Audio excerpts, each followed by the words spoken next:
Hi, I'm Jane, and I'm here in Tallahassee, Florida, here with a real-life Florida man.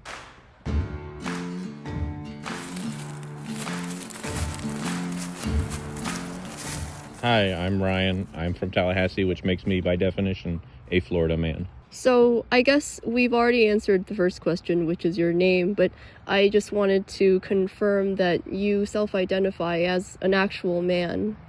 Yes, correct. Yes, I do. Thank you. So I've lived in Florida my whole life. I would say I'd put that around 33 years because that's how old I am. So, yeah.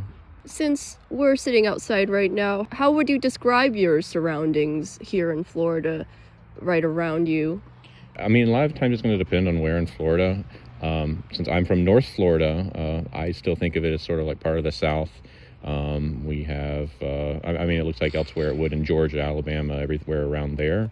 But, I mean, if you were farther south, obviously you'd still be in Florida and you'd have palm trees and everything. What does a normal Florida morning typically look like for you? Yeah, it's unbearably hot.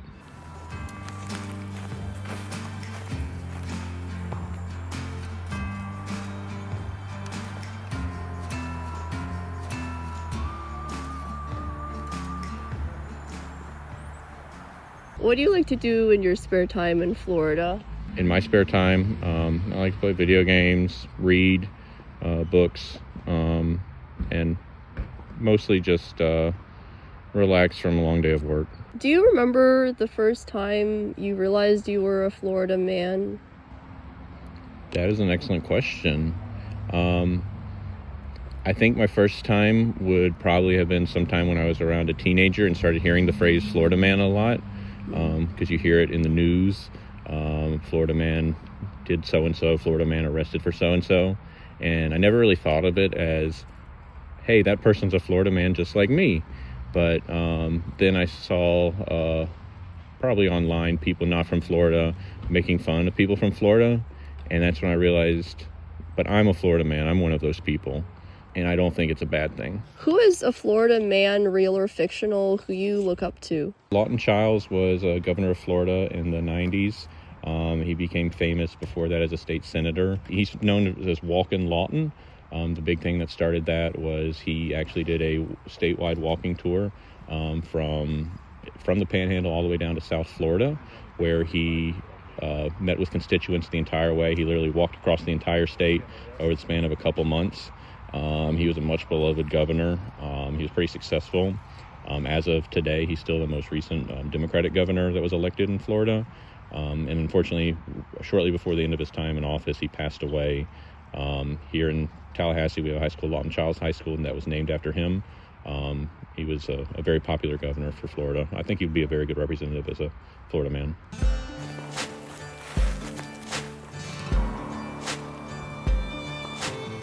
Which Florida sports team do you love the most? So for me, my favorite sports team would be the Florida Gators. Even though we're here in Tallahassee, which is home of their biggest rival, Florida State, the Gators are probably the most popular team across the entire state because they're the best. Are there any Florida sports teams you wouldn't really recommend rooting for? So unfortunately, I would say Florida State. They're sort of like Florida, but just a slightly worse version. If you had to choose, you'd obviously want to pick Florida. Was there a story about some crab legs that were stolen by a team around here? Yes, there were. Jameis Winston, who was the quarterback for Florida State in 2013 and 2014, there was a scandal with him being caught stealing crab legs at a Publix. That's a big, like, Florida man steals crab legs kind of story. In this case, it was a famous quarterback. Ultimately, the rumor is that he didn't actually steal them. He maybe knew somebody from Publix that had was helping him get crab legs, either at a discount or for free because he knew them. And it turns out the punishment for getting caught stealing from Publix was worse for him. Was easier for him than if he got caught getting free crab legs, because that would have been considered an illegal benefit since they were supposed to be an amateur athlete playing for the university. Interesting. Yeah.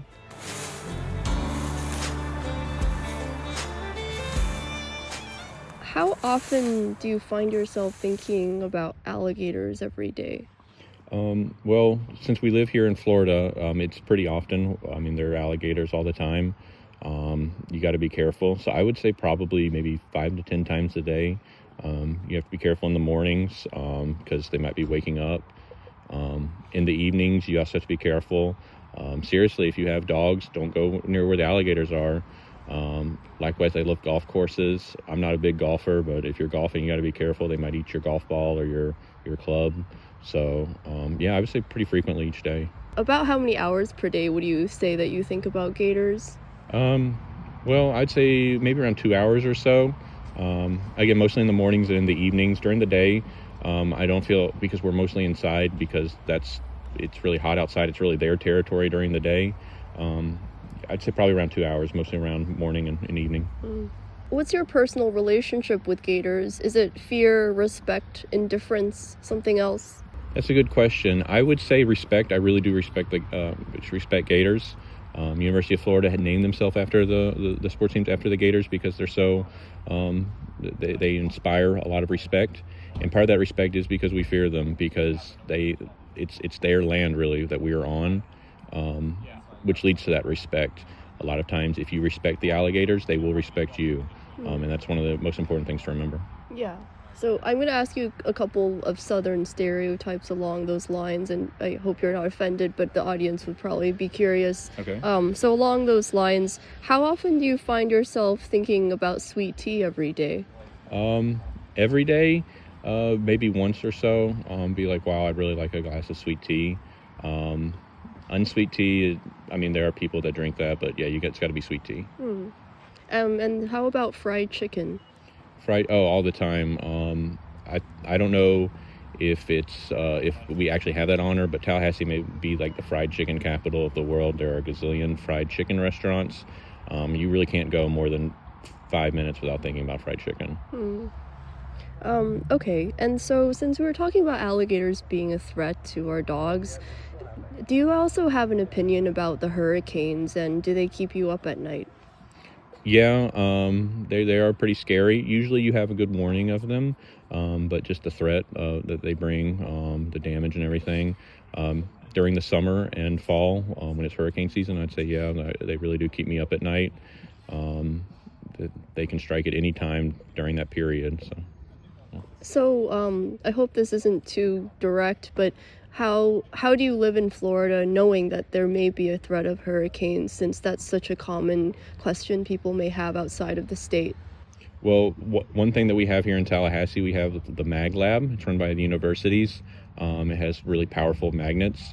You can look it up. It's a real thing. It keeps the worst damage away, at least specifically where I live. Because of that, we never lose power. Electricity is pretty much always flowing here in Tallahassee. So that's the thing that really keeps me feeling safe, even when it looks grim. Interesting, thank you. Okay, so now we have like a little experiment. We just have some things for you to hold and let us know how you feel about them. Just normal things from around the house. So one moment. Would you mind holding this Jesus mug in your hand and letting me know how it makes you feel? Yeah. I'm only talking to Jesus today. Well, I mean, it feels like a normal mug. I would say I like Jesus, so I would usually talk to other people, but I think it's a good conversation starter, which sort of defeats the purpose, but it feels right. Okay, thank you. Yeah. How about this Florida State baseball hat? I'll hold it. I don't like it. Okay, let me take it back. I'm not putting it on. No. How about this Walmart pen? How does it make you feel? This is very useful. We Floridians love Walmart. They have everything there. So yeah, I feel like I can get stuff done thanks to the fine people of Walmart. And finally, can you hold this Florida flag in your hands and let me know how it feels? And feel free to unfold it. Yeah, this is the state flag. It has the seal of Florida. Oh, we're sideways here. The seal of Florida. A lot of history on this flag. Yeah, I really like this. I feel good holding it. I see it every day because I live in Florida. Thank you so much, Ryan. It was nice to finally meet a Florida man. You're welcome, Jane. Welcome to Florida.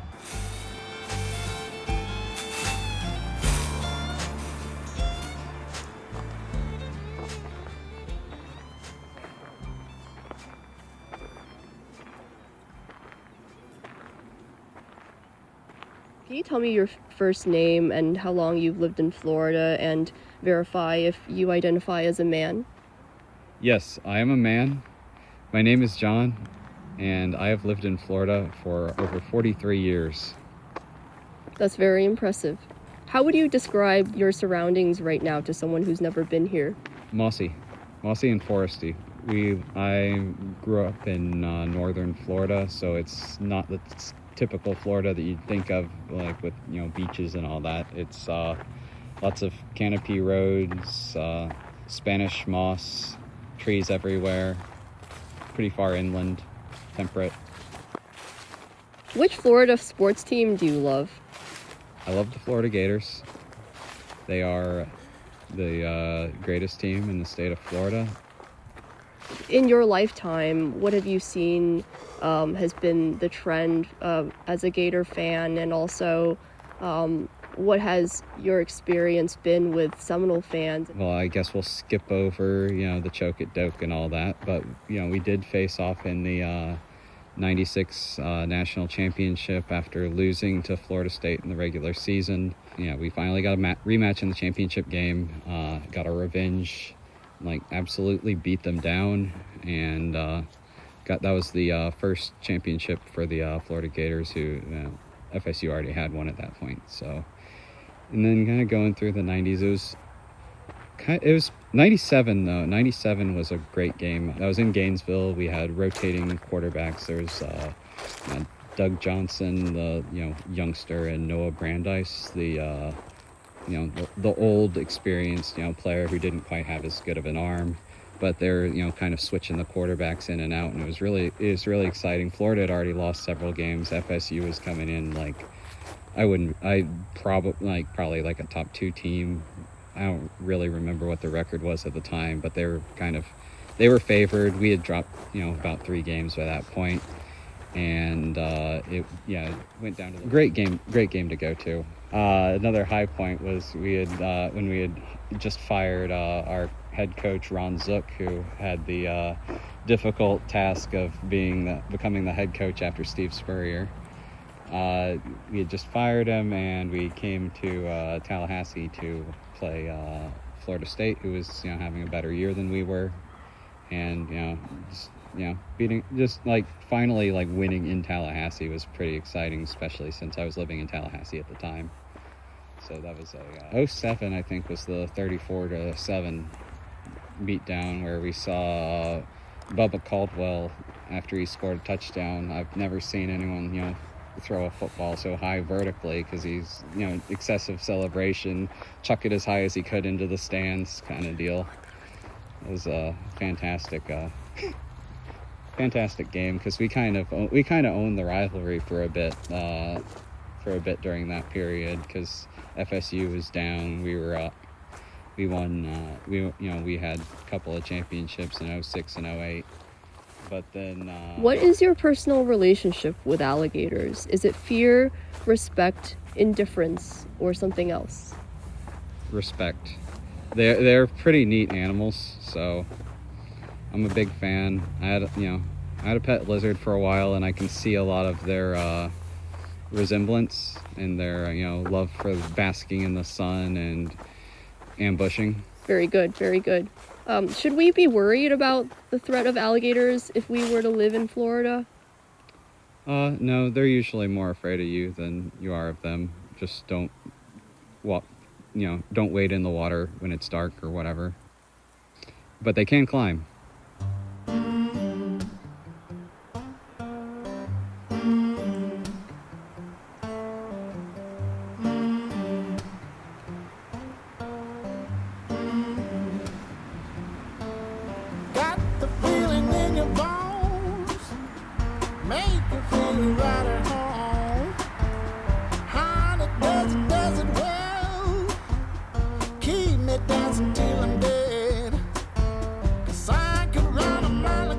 Hi, I'm Jane, and I'm here with a real-life Florida man. Can you tell me your first name, how long you've been in Florida, and verify if you are indeed a man? My name's Randall. I'm a lifelong Florida man, and I am indeed a man. All right, cool. So, What do you think of our surroundings right now? Can you describe it to the audience? Paradise on earth. I see. And how often do you find yourself thinking about alligators every day, would you say? Very frequently and perhaps even romantically. Oh, okay, that's interesting. Tell me more about that. Well, you wouldn't get it. Fair. And do you think that gators should be something that we should be worried about? I've heard that they're dangerous, but I hear conflicting answers. I think they're only dangerous if you don't know how to treat them right. That was a very good answer. Deep inside the depths of stone, voice will echo me no frown. Ruled by the laws above, nature shows me, makes me turn.